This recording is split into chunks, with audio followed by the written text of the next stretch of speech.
늦은 밤, 부산항은 불야성을 이룹니다. 대낮처럼 불을 밝힌 배가 항구에 닿자 사람들이 모여듭니다. 고등어 운반선이 도착했다는 신호입니다. 살이 통통이 오른 참고등어가 모습을 드러냈습니다. 얼린 바닷물 속에 보관돼 있던 고등어는 갓 잡은 싱싱함 그대로 푸르게 빛을 냅니다. 환경이 조금만 변해도 쉽게 죽어버리는 고등어의 성질 탓에 먼 바다에서 잡아온 고등어는 냉동 상태로 항구에 옵니다.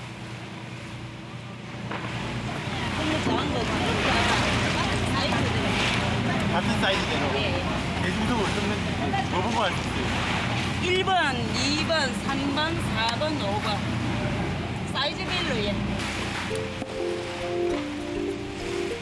고등어가 살아있는 경우에는 무게를 달 수 없기 때문에 눈대중으로 가늠해 마리수로 거래하지만 냉동 고등어는 크기로 가격이 결정됩니다.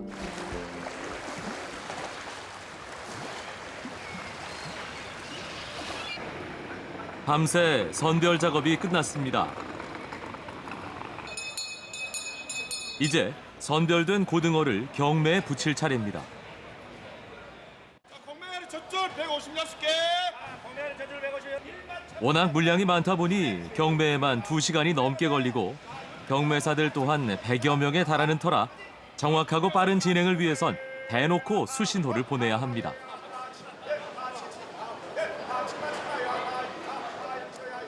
그런데 성수기를 보면 우리가 한 9월, 10월, 11월 한 3개월 정도 좀 많이 나면 12월까지 나는데 전국의 생산장에 부산에서 실질적으로 한 90% 이상이 부산에서 거래를 된다고 봐야죠. 성질이 급하고 예민한 고등어는 잡히자마자 바로 죽고 부패 또한 그 어떤 생선보다 빨리 진행됩니다. 그래서 생고등어를 손질할 땐 가장 먼저 내장부터 떼내야 합니다. 이 배가 땅땅 안 합니다. 그래 뜨신 손으로 오래 만지면 고등어 변질이 빨리 지방질이 많으니까. 그러니까 이제 빨리 손에서 떠나야 돼. 먹을 게 흔해진 요즘 세상이지만 고등어에 대한 추억은 여전히 남아 있습니다. 고등어 구이의 또 다른 이름은 고갈비입니다. 풍족하지 않던 시절 사람들은 값비싼 갈비를 뜯는 대신 고등어 뼈를 뜯으며 막걸리 한 사발로 고단함을 풀었습니다. 고갈비란 이름 속에는 어려웠던 인생살이가 고스란히 담겨 있죠.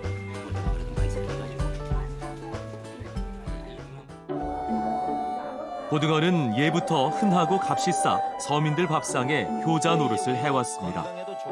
수많은 문학작품과 노래에 등장하는 것도 그만큼 고등어가 우리 삶에 가깝다는 의미이기도 하죠. 값이 싸니까 회보다는 명탕이 더 대중적일 것입니다. 하지만 조선시대엔 달랐습니다.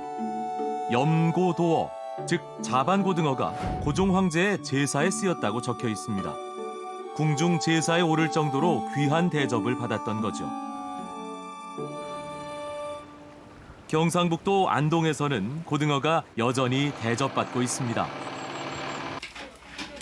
안동에서는 제사나 결혼식 같은 큰 행사가 있을 때 문어, 상어, 방어 같은 생선들이 주로 쓰이는데 이 중에서도 꼭 빠지지 않는 생선이 바로 고등어입니다. 봉치, 갈치, 참치 이런 거는 안 올라가요. 근데 이게 뭐 고등어, 방어 이런 거, 상어 이런 다 올라가요. 고등어를 가마솥에 쪄낸 뒤 제사상의 꽃이라 불리는 도적을 쌓는 데 씁니다. 도적은 바다, 땅, 하늘로 이루어진 우주의 질서를 설명하는 주요 제물입니다. 좀 밑에 편편하고 이제 좀 녹기 좋은 걸 놓고 그다음에 또 이 고기 기을 때는 이게 깊은 바다에 있는 게 밑에 들어가요. 그다음에는 이제 좀 얕은 데 있는 건 또 위로 들어가고 그다음에는 이제 좀 육지에 있는 거 그런 쇠고기는 또 위에 들어가고 또 나는 건 닭이니까 그건 제일 위에 올라가고. 고등어는 비늘이 없는 천한 생선이라 제사에 올리지 않는다고 알려져 있습니다. 하지만 내륙에 위치한 안동은 생선을 구하기 어려웠죠. 염장된 고등어는 안동까지 들어오는 몇 안 되는 귀한 생선이었고 자연스레 제사상에 오르게 된 걸로 보입니다. 마을 사람들은 밥도 못 먹어가지고 굶는데 종갓집의 사람들은 강고돈을 해가지고 먹는다. 생각을 못했어요. 못 먹었습니다. 근데 제사 지내고는 제사 음복이고 제물이 있겠네. 그거는 먹었죠. 다만 아주 귀한 손님이 오면 고도들을 다 드리는 걸 기억이 나요. 보통 보면은 조금씩 남아가지고 오는 거예요. 그래서 그걸 먹던 기억이 나고 그것도 동생들하고 서로 먹으려고 서로 밥 안 먹고 기다리는 그런 게 기억이 나요. 과거 저장 시설이 발달하지 않았을 때는 고등어의 부패를 막기 위해 지금보다 훨씬 짜게 절여졌습니다. 담가 놓으면은 짜운 물이 짜면 소금물이 빠지고 또 더 담백해지고요. 고기 육질도 더 맛있고 이래가. 그래 한 30분 담가 놨다가 그래가지고 이제 반찬 내면 맛있어. 좀 맛있어요. 짠 간고등어에 또다시 양념장을 더하자니 미리 간을 덜어낼 필요가 있었습니다. 쌀뜨물은 소금기를 빼내는데 최적의 재료였죠. 여기에 각종 채소를 넣어주면 알맞게 간이 배인 고등어 조림이 완성됩니다.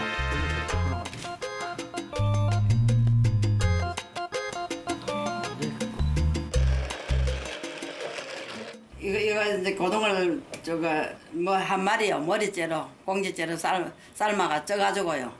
그래 이렇게 갈아가지고 그걸 추운탕에 넣으면 맛있어요.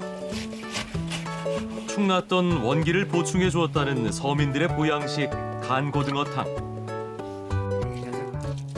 갖은 양념을 한 뒤 갈아낸 고등어를 넣고 우거지와 파를 듬뿍 넣어 얼큰하게 끓여낸 어탕 한 그릇이면 한겨울 추위도 물리칠 수 있었습니다.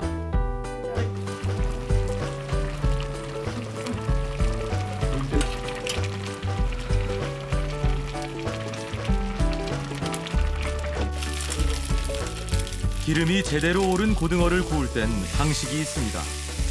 잘 달궈진 프라이팬에 식용유를 두르지 않고 등 쪽부터 굽는 겁니다. 그 기름도 이제 안 붓고 그냥 등받이 구우면 기름 자체에서 이 고등어 자체에서 나와요. 특별한 기술이 없어도 한 끼 밥상을 책임지는 간고등어. 음식을 하면서 남은 고등어 뼈는 다시 팬에 넣고 고등어에서 나온 기름에 바짝 튀겨냅니다.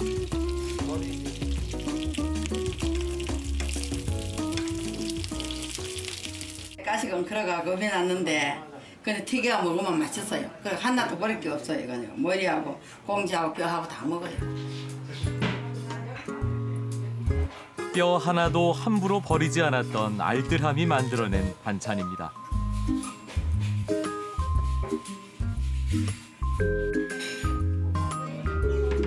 고등어의 기름진 고소함을 맛보기 위해 온 가족이 모였습니다. 왜 잘 먹는 거예요? 어린아이의 눈엔 고등어 뼈 튀김이 음식 같지 않은 모양입니다. 요거 속에 고등어 속에 뼈가 있지. 넌 못 먹지. 근데 바짝 구워가지고 요래 먹으면은 머리하고 뼈하고 다 먹을 수 있어. 한 개도 버릴 게 없어. 간식으로 드신 건데 아버지는 머리하고 뼈만 드시고 너희들 이제 뭐 고기 먹어라 이래 얘기했지만 제가 지금 생각해 보면은 솔직히 뼈보는 이게 더 낫죠. 어두육미라는 말도 사실 그런 의미였겠죠. 자식들에게 좋은 건 다 내어주시던 부모님의 사랑이 듬뿍 담겨있는 밥상입니다. 익숙해서 더욱 그리운 맛. 고등어에는 가족의 사랑이 담겨 있습니다.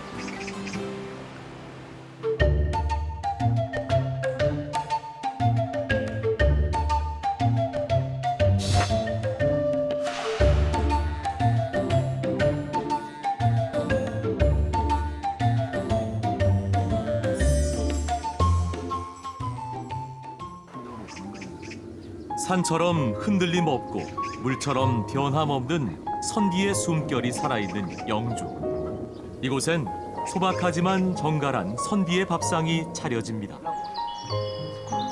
영주는 조선시대부터 번성했던 고을이었습니다.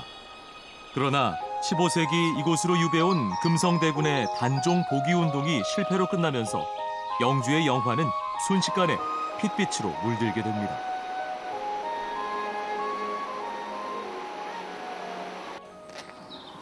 핍박을 피해 숨어든 선비에 의해 시작됐다는 묵밥은 이제 이고장의 별미가 됐습니다.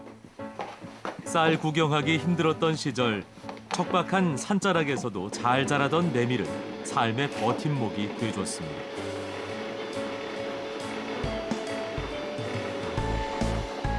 대표적인 메밀 음식은 묵입니다.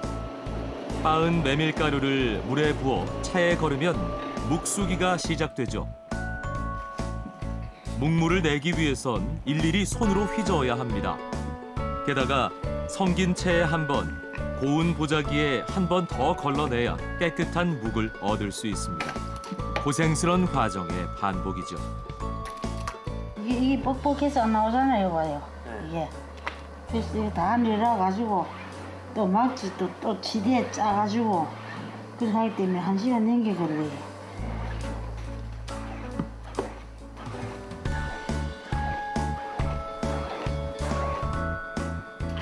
채에 걸은 고운 묵물을 가마솥에 옮겨 푹 끓여냅니다. 제대로 묵을 쓰는 일은 혼자서는 할 수 없는 일입니다.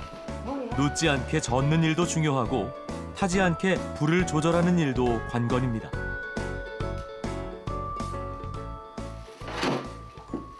불 때 가면 이거 하고 다 이거 다 짜고 불 쳐고 이거 푸고 그건 내 차지.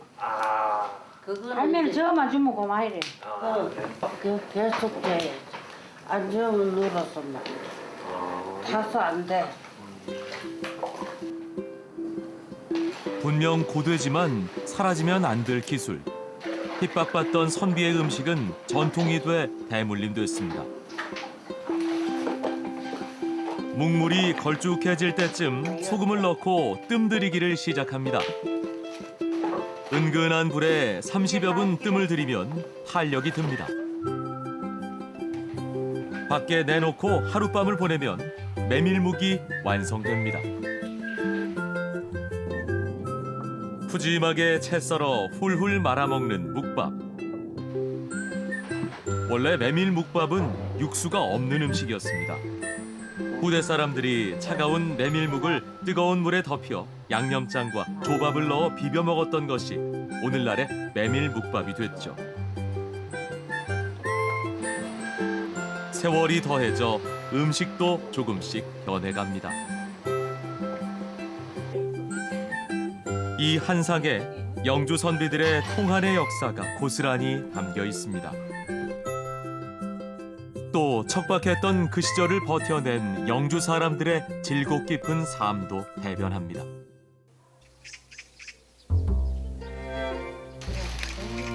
겨울 이맘때가 되면 영주에서도 겨울맞이의 한창입니다. 한 해의 장맛을 좌우할 메주를 쑤는 일도 그중 하나입니다. 매주 쓰는 거예요. 아니 메주를 원래 지금 쓰는 거예요? 동지달이에요. 예. 원래 쓰는 달이 동지달이래요. 동지는 어머니들에게 고달픈 절기였습니다. 긴 겨울을 대비하기 위해 부지런히 손을 놀려야 했죠. 장 담그기도 손이 많이 가는 일입니다. 메주콩은 삶아서 곱게 빻아내야 하지만 이렇게 요령을 부리기도 하죠. 이래 해놔도 좋아요. 이래도 맥주 있는 거하고 똑같아. 방간에 찍는 거하고 똑같아. 이따 보래. 이러면 힘이 좀 덜 뜨고. 얼추 일이 끝나갑니다. 한 해 먹을 양식도 마련했으니 당장의 배고픔도 해결해야겠죠. 김장때 담가둔 김치를 꺼냅니다. 김치를 넣어 만든 태평초를 할 생각입니다. 메밀묵을 꺼내 마른 묵껍질을 저며 준비해둡니다. 묵껍질이 질겨서 채가 잘 썰리지 않기 때문입니다. 하지만 쫄깃한 묵껍질은 또한 간식이 됐습니다. 맛있다. 맛있어요? 응. 뭐 혹시 옛날 맛 나세요? 내 보려고 했는데 옛날에 그 우리 배고플 때 그 자네 맛이 배고플 때 그럴 땐 젊었을 때고. 그때는 없어 못 먹잖아. 한 개라도 먹으면 꿀맛이지. 푹 삶아낸 돼지고기와 갖은 채소 그리고 메밀묵을 섞어 한 소끔 끓인 뒤 갖은 양념을 해서 먹는 태평초는 조선 중기에 만들어진 음식입니다. 후대에 태평성대를 기원한 선조들의 마음이 담긴 음식이죠.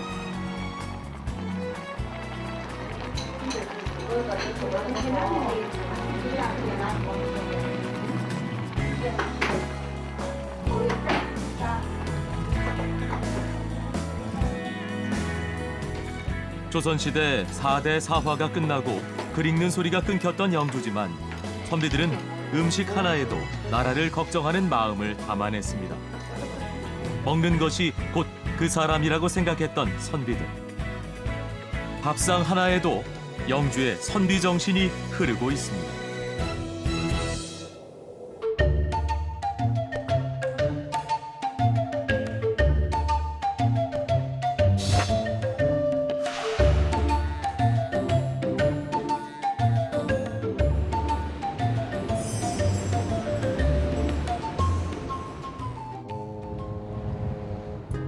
태양이 떠오르는 방향, 한반도의 동쪽 바다를 허리에 끼고 바다와 육지 사이 푸른 길이 끝없이 이어집니다.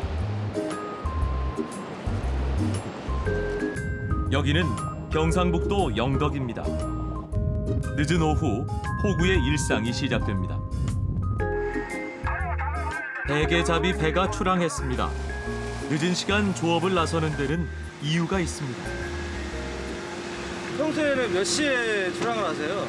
평소에는 뭐 날씨 좋고 이러면 한 3시, 4시 내가 출항하고 좀 춥고 이러면 좀 늦게 출항하고 날씨가 너무 추웠고 배가 올라가니까 다리가 다 떨어졌거든요. 추워가지고 그래가 이제 좀 해 뜨고 이러면 좀 따뜻해져서 나가죠.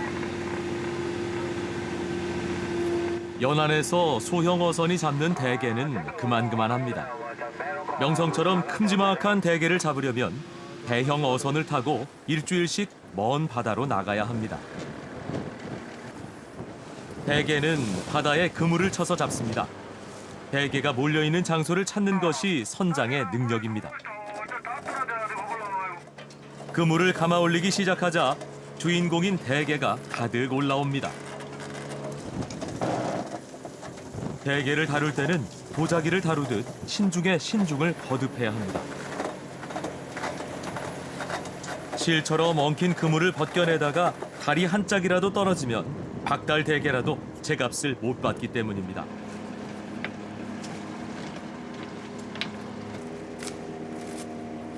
그래도 오늘은 제법 큼지막한 녀석들을 잡았습니다.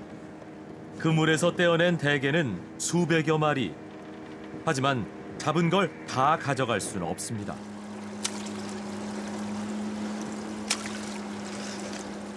저런 거는 체장 미달 그러니까 요게 정해져 있거든요. 9cm 이상 되는 것만 잡게끔. 그런 거 미만 되는 것들은 버리고 그다음에 안깨도 버리고 안깨 그 알죠? 빵깨 그것도 버리고 우리가 가져가가 판매될 수 있는 것만 가져옵니다. 1950년대까지만 해도 지천이던 영덕 대게가 형편없이 줄어든 건 사람들 욕심 때문입니다. 당장은 아쉽지만 훗날을 생각하면 반드시 지켜야 할 규칙입니다.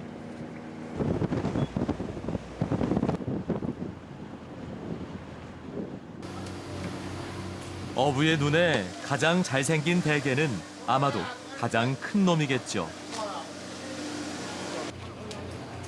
먼 바다로 나갔던 대게잡이 대형 어선이 강구항에 들어왔습니다.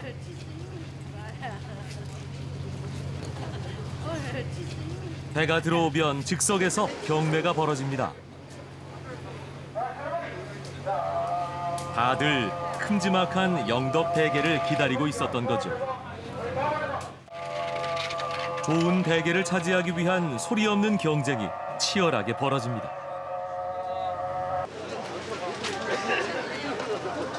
대략 한 1,100마리 정도 좀 많이 구입했어요. 오늘 손님이 좀 많이 올 것 같아서. 크기는 3가지 종류 여러 가지 구입했어요.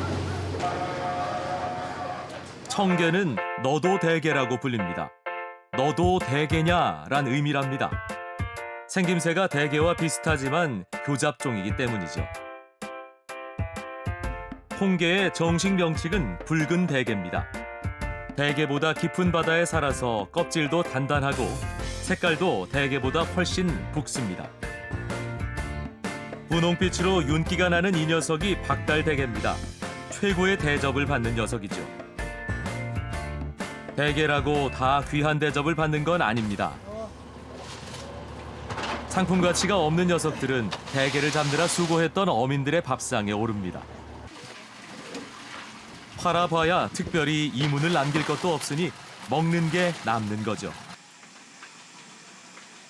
선불해서 이거 이제 상품 안 되는 걸 떼서 말라갖고 이제 게 안 잡을 때 반찬 해 먹으려고.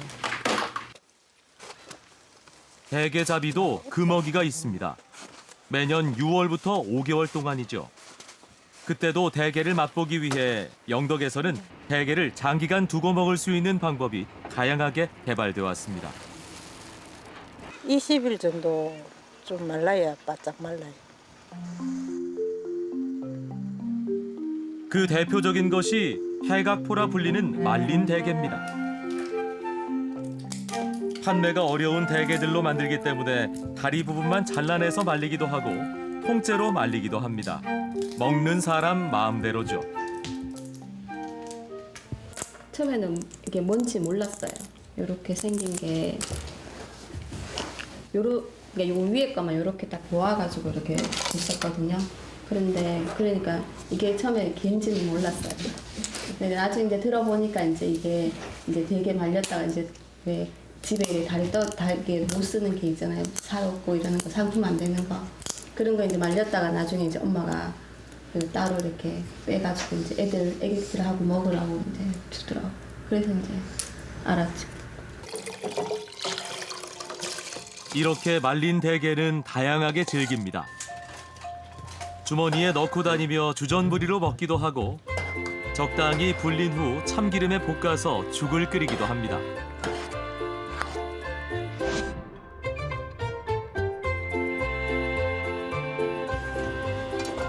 해장국 국물을 내는데도 말린 대게는 요긴하게 쓰입니다.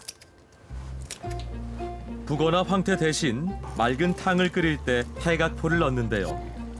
말린 내장을 넣어 구수한 맛을 더하는 게 대게 해장국 맛의 비법이죠.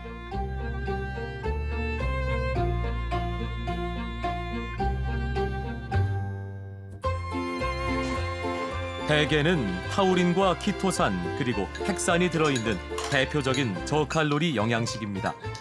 또 향긋하게 풍기는 특유의 향과 쫄깃 담백한 맛 때문에 게죽의 으뜸으로 일컬어지고 있죠. 내가 벌써 이겼어. 괜찮아 먹어. 그런데 대게라는 이름은 어떻게 생긴 걸까요? 보통 큰 게라서 대게라고 부른다고 알고 있지만 사실은 몸통에서 뻗어나간 8개의 다리가 대나무처럼 곧고 마디가 있다고 해서 대게라고 불렸습니다. 게 중에서도 으뜸은 박달대게입니다. 박달나무처럼 속이 꽉 찼다고 해서 붙여진 이름이죠. 보통 대게와는 달리 박달대게는 15년 이상 느리게 자라 속살이 단단하고 단맛이 더 많이 난다고 합니다.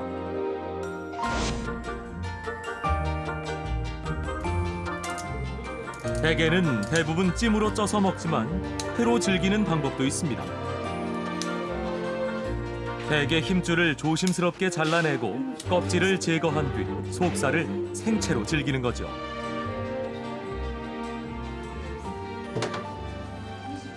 이게 지금 뭔가요? 대게회입니다. 요게 뭐 일반인들이 잘 모르는 방식인데 저희들은 과거로부터 이렇게 해 먹어 왔는데 이게 참 맛있고 좋아요. 생게로 먹는데 대게 회인데 맛이 좋아요. 시간이 오래 걸리는 음식이다 보니까 그렇게 많이 못하고 시간이 가해 우리가 입항했을 때 이럴 때 시간 좀 있을 때 해먹지 바다에서는 해먹을 수가 없어요. 조심스레 발라낸 대게의 속살을 얼음물에 담가두면 수축 현상이 일어나면서 속살이 눈꽃처럼 피어납니다. 양념게장은 숙성 과정을 거쳐야 깊은 맛을 느낄 수 있지만 대게 무침은 무쳐서 바로 그 맛을 즐길 수 있습니다. 대게는 껍질이 얇아서 양념이 잘 배어들기 때문입니다.